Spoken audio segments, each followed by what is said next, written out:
evening.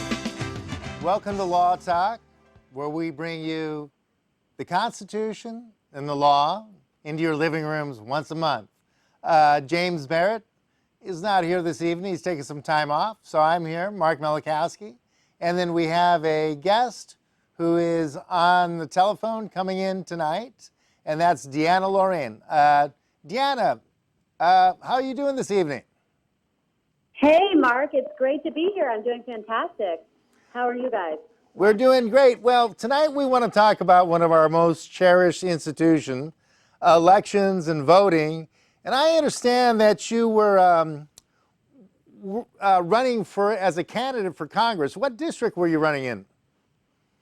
I've been running in California's 12th district, San Francisco, led by Nancy Pelosi.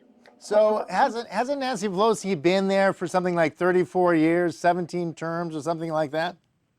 Oh, yeah. Nancy Pelosi has been in Congress since I was a toddler, crawling on the floor. She's a fossil, and she's been there way, way, way too long. I mean, she is the poster child for term limits. Okay, and she needs to go. So, you know, Nancy Pelosi, after President Trump and Vice President Pence, there's Nancy Pelosi. So that's kind of like the third most powerful person in the world. So that's kind of taking on a big challenge to go after Nancy Pelosi, isn't it?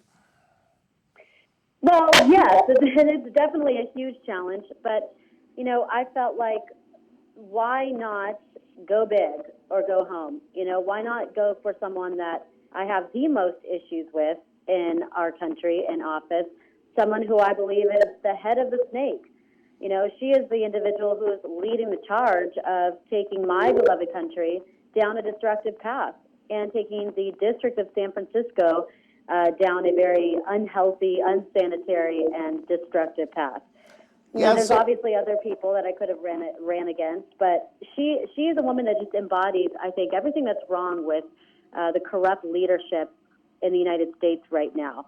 And you know, I want to fight against everything that Nancy Pelosi embodies, as I am the opposite of everything that she embodies.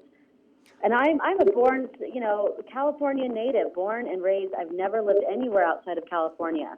But I'm just so disgusted by what Democrat leadership has done to California. Something, you know, a state that used to be so beautiful, used to be considered paradise for everybody to be here. But now taxes are so high, housing is just ridiculously high. But the quality of life is very low, and liberal policies are just bringing it almost to third world country status, especially San Francisco. San Francisco is really a case study for what can happen, what will happen if we continue to go down this path of poor Democrat leadership. So Nancy Pelosi, under her watch, has led San Francisco down a very bad path, and I want to fight it. I want to fight this corruption, and that's why I decided to fight against this head of the snake, which is Nancy Pelosi herself. Okay, so you were in San Francisco, and didn't you go look around the Tenderloin and look at some of these homeless populations where there's a lot of vagrants, a lot of indigents? What did you see down there? Absolutely. You know, a lot of politicians, they just talk a big talk, and they make all these hefty promises. They say they want to fight for the American citizen or the homeless, but they really don't do anything. I actually spent many months of my campaign just talking to the homeless in San Francisco, especially in the Tenderloin district where it's the most rampant population of homeless. And they're everywhere. You know, they're sleeping on the streets in the cold. They are injecting drugs publicly. They're injecting heroin. They're selling drugs openly on the streets. They're literally rotting away with staph infections, dying of starvation. And honestly, there's so much suffering, and there's so many people that are just strung out or, you know, in lack of a better phrase, rotting away. A lot of times you just don't even know if someone is dead or alive. And those are the people that, you know, so many San Francisco residents and politicians, they're just numb to. And so And we've got to raise attention to it. You know, they're openly doing these things. I've never actually seen a police officer stop a homeless person from injecting drugs or selling drugs. Some of them are having sex in tents, you know, just really just trying to survive. And, you know, what's crazy is that it's such a big problem. It's affecting the residents, you know, of San Francisco. It's affecting their quality of life and their safety. And Nancy Pelosi has not made this a priority at all. You know, she, in the last year alone, in 2019, her and her campaign published 381 press releases, Mark, and not a single one of these press releases highlighted the homeless problem or the drugs in San Francisco. Not one of them. They were all focused on impeaching the president over baseless claims. They were focused on, you know, prioritizing or giving free health care to illegal immigrants and highlighting LGBTQ issues. Why isn't she focused on probably the most important problem in San Francisco, which is the crime and the homelessness? Okay, her priorities are so backwards, and that's just another reason why I'm so outraged and decided to run against her, to get her priorities straight for Americans.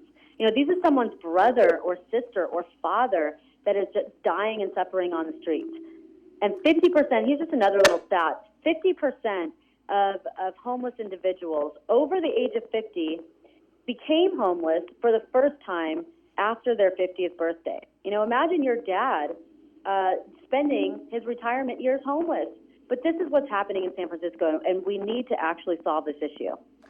Okay, when you were looking around there, what did you think about the hygiene on these streets of San Francisco? A lot of people are concerned that, you know, the hygiene's not so good. I mean, a lot of people are concerned they can't walk down these blocks.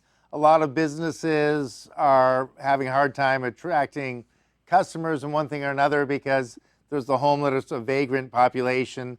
What kind of, I mean, there's been reports of feces and urine on the street, people with weapons, people, you know, acting, I guess, maybe that aren't on their meds, you know, yelling or screaming or something. Did you see anything like that? Oh yeah, absolutely. I mean, when you actually take the time to walk the streets of where there's homeless, dense populations, there's people going to the bathroom right there in the streets. You could smell it. I mean, the smell in certain areas is overpowering. You could smell crap on the streets. You could smell urine on the streets. People don't clean up after themselves. There's lots of trash. There's a lot of hypodermic needles. I mean, on any given street, you're going to see dozens of hypodermic needles just littering the streets. And, you know, people are not bathing, obviously. There's rotting food. It's really disgusting. It seems like a third world country in a lot of places. And, you know, and at nighttime, you know, after it gets dark around 8 p.m. or so, it gets not just gross, but scary. You know, that's when the real riffraff begins, and lots of drug addicts and drug dealers walk the streets. There's what looks like gangs. There's people hooting and hollering, and it feels very safe to walk alone there, especially if you're a woman. It's not safe at all. And there's a lot of crime that happens. It's scary. And you almost don't blame the homeless individuals for taking drugs because they're trying to numb themselves from this life on the streets. And that's what happened with, you know, when you just roll up your sleeves and get down there and talk to these people. I like to ask them, how did they become homeless? How did they start living on the streets? What brought them to this place? What needs to change for them to get on a better path? And you know, Nancy Pelosi sure as hell is not talking to these people or having conversations with them. She is not rolling up her sleeves or picking up trash like I've done. None of these city leaders are. And that needs to change. If we want a real change, we can't just say we're going to, quote unquote, fix the homeless crisis or corral them all into this homeless shelter and nothing ever gets done. We actually have to solve the crisis at the root. And it has to do with drug addiction, mental health, high pricing of houses, and the veterans that are displaced. Okay, so Nancy's a real proponent of open borders and letting hundreds of thousands, or if not millions of people, foreigners, sneak over the border, you know, maybe from China, maybe from Mexico, maybe from Syria, maybe from anywhere a year. So completely uninspected, crossing the border without inspection.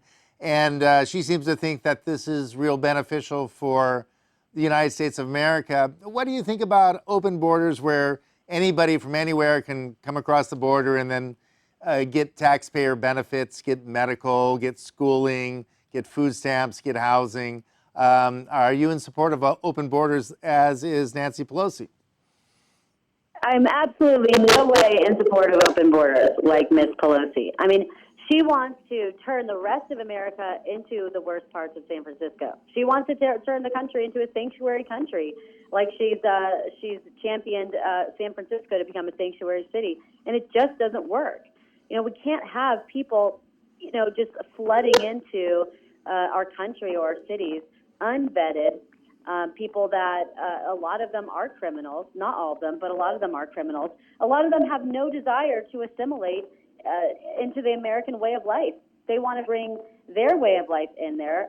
They want to bring crime in here, or sex trafficking, or drugs, and it just doesn't work, and it puts our American family at risk. We already have a Kate Steinle in San Francisco, and that's one too many. We don't need any more Kate Steinles. But of course, they want to bring them in. And, America, the American Constitution works beautifully as it is enforced.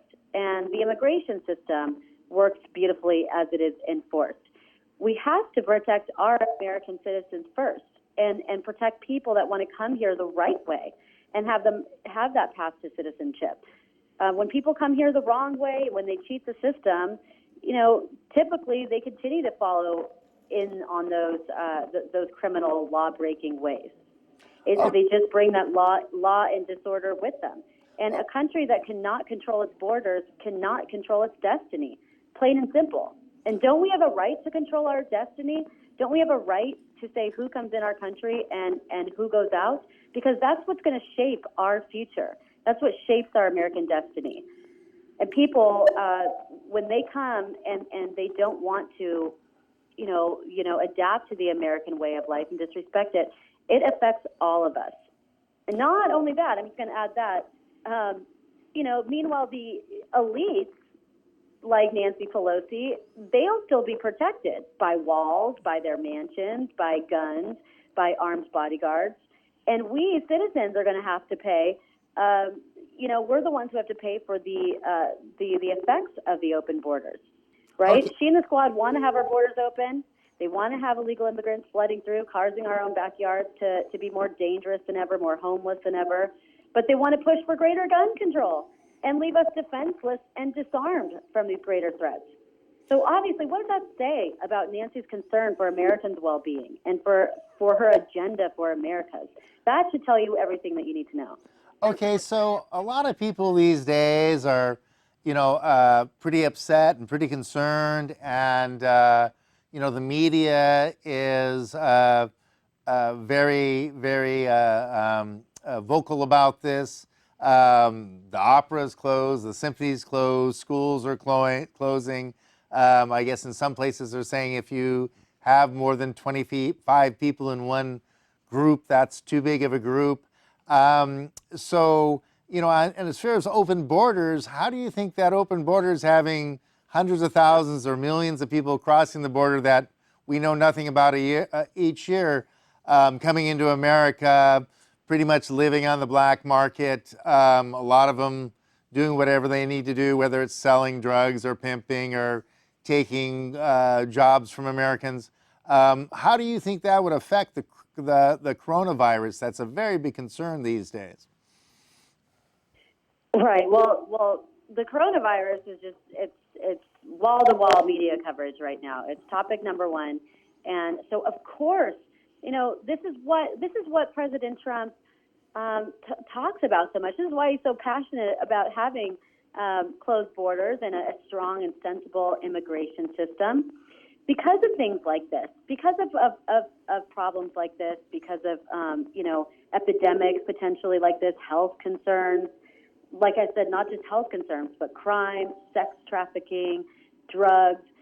These are the kinds of things that makes him raise the alarm so much, and why we should have a strong and sensible immigration system.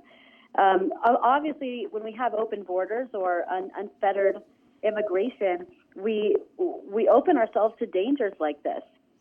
And it's really, there comes a point where when they say we need to be compassionate, maybe they want to be compassionate to, outsiders who want to come in, but we're not being compassionate at all to the American citizens who have worked so much to be here, to live here, and to come here the right way.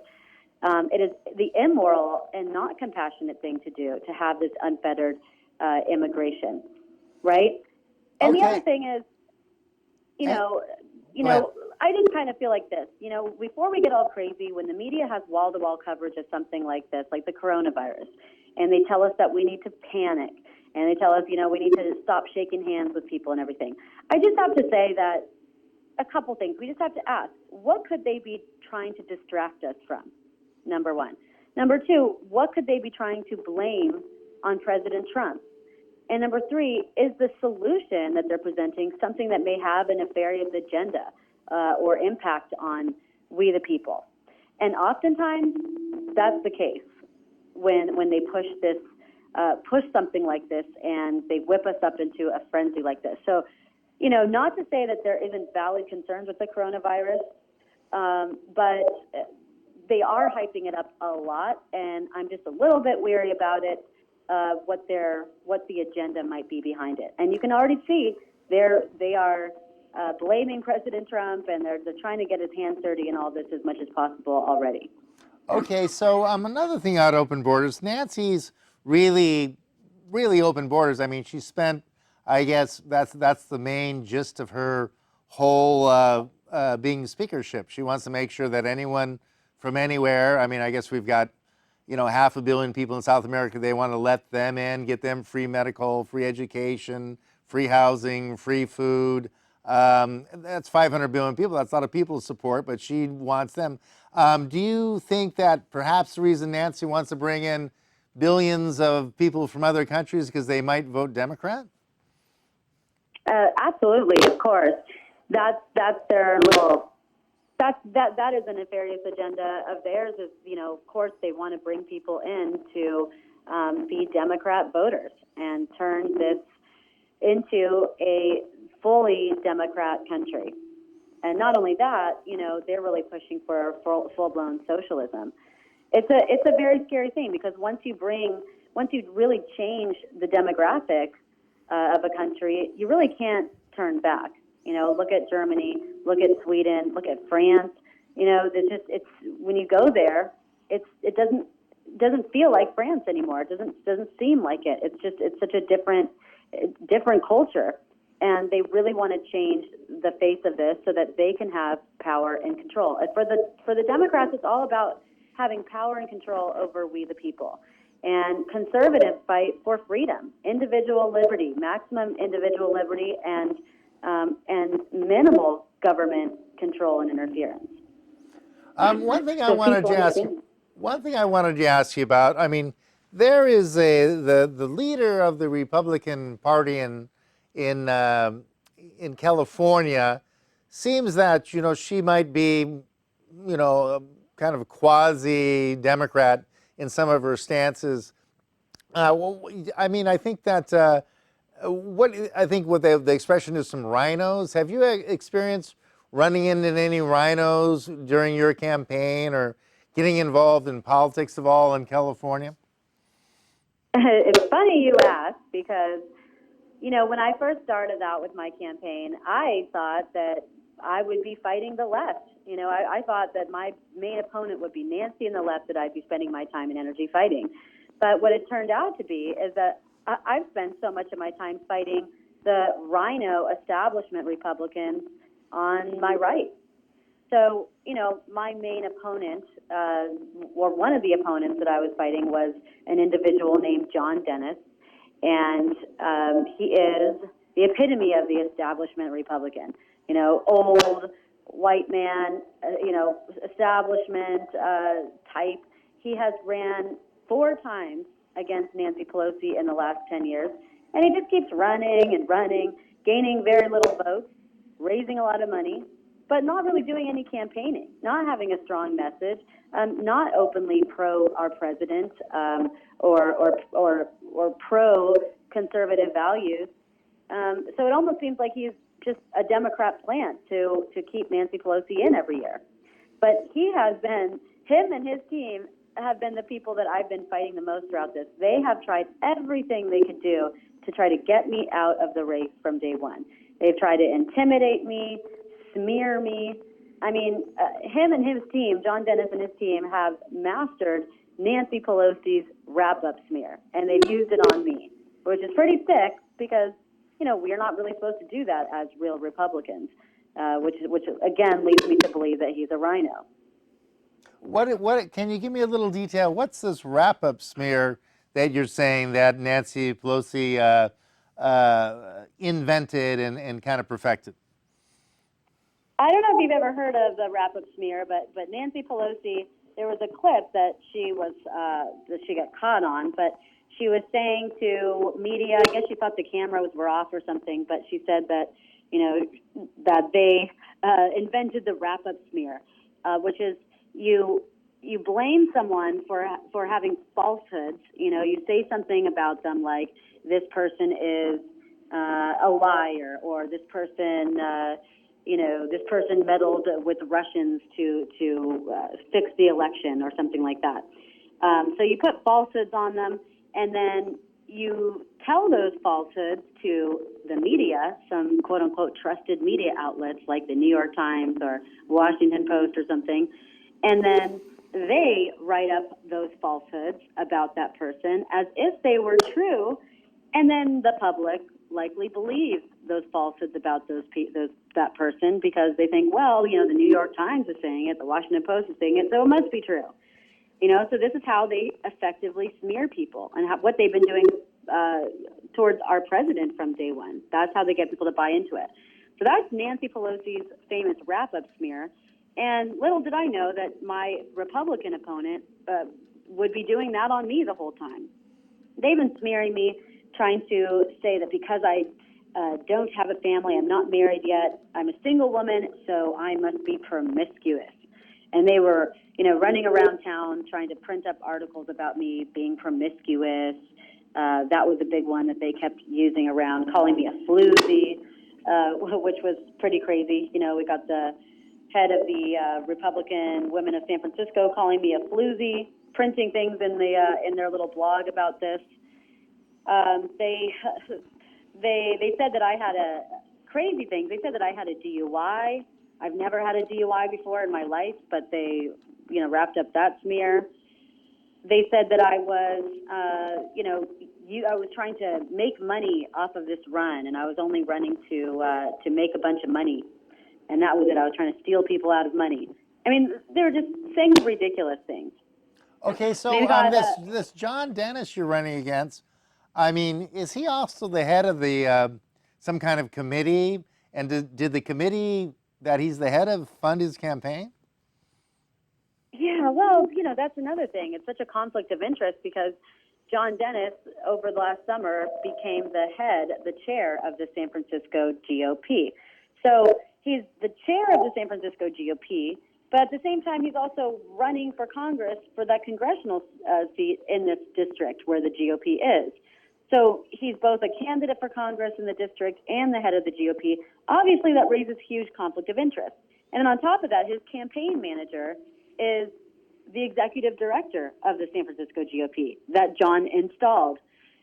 So of course, there's a huge conflict of interest there. And, he was stacking the deck against me, spreading rumors about me and everything to try to get me to step down, and using his power as chair of that GOP to bolster his candidacy for Congress and diminish mine.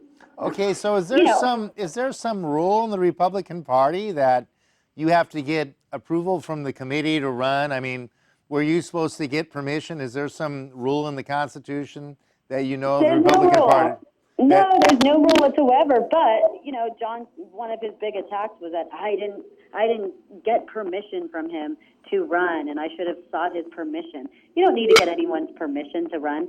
I saw at the time that there was no serious qualified candidate challenging Nancy Pelosi. And so I stepped up to the plate. I didn't know he was going to be running a fourth time, another fourth failed campaign. This low energy guy without a very strong message. I was the stronger candidate. And in my eyes, I think, okay, you run your campaign, I run my campaign, and let the best man or woman win. But he didn't see things that way. He spent his whole campaign smearing me and attacking me. At my own kickoff rally, my campaign kickoff rally, back in November on the steps of City Hall, John never had a kickoff rally. I did. But when I was there, giving my speech, imagine giving your speech and being excited to talk to all your new potential voters and supporters. There's news media there. His campaign manager was there and had printed out a whole bunch of flyers about me, calling me promiscuous and fake and everything. And he just passes it out to all of my supporters at the rally. He gives it to the news reporters, fills their heads with all this BS about me. And another time, which was crazy, he somehow dug up a video of me. I don't even know where he got it because it's nowhere to be found. It's not on the internet. I've never published it. My only guess is he got it from my iCloud somehow. But there's some video of me when I was about 25 years old in a limo bus with some friends, just kind of goofing off. And there was a stripper pole in there. So we were just kind of having fun, fully dressed, of course, and just having a good time.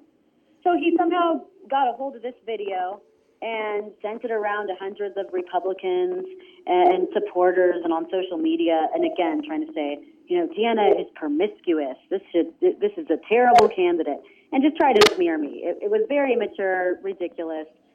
But those are the kinds of low tactics that he was using. So the Republican Party in San Francisco and the Republican Party in general wasn't very supportive, and you were kind of a little bit surprised about that. Yeah, I was. I mean, here, this is the head of the local GOP, and this is a local GOP, the Republican Party. I would think that they would be wanting to welcome new Republicans into the fold. I would think that that's part of their job, is to welcome new Republicans, bring new Republicans in the fold, especially get behind a Republican candidate who is a fresh new voice, young, vibrant, strong message. But no, they try to make it as unwelcoming as possible of a place for me, as hostile of an environment. And it was, to me, just very dysfunctional. Oh, how many debates did you have with John Dennis? I never actually had any debates with John Dennis. So there was never a forum. Okay, so we're going to kind of wrap up, and it sounds like you fought hard against Nancy Pelosi, but that's kind of a big thing to try to accomplish. But we appreciate your efforts, and we'll have to have you on another time because we're kind of running down out of our time tonight. But I want to applaud you for running against Nancy Pelosi. I want to applaud you for all your hard work. And we'll have to have you on the show again for the next time you run for whatever office you intend to do. We got to keep fighting. And we got to keep fighting. A socialist ended up winning, so now it's just Nancy Pelosi and a socialist. Who do you vote for? There's no Republican choice now, so we absolutely just need to keep fighting. I'm not going anywhere. I'm here to stay, and I'm going to stay in the fight. So I join you guys to join me in this fight, and let's take back California. Okay, DeAnna, it was great talking to you, and we'll talk to you next time. Thanks very much for coming on. Sounds good. Bye-bye.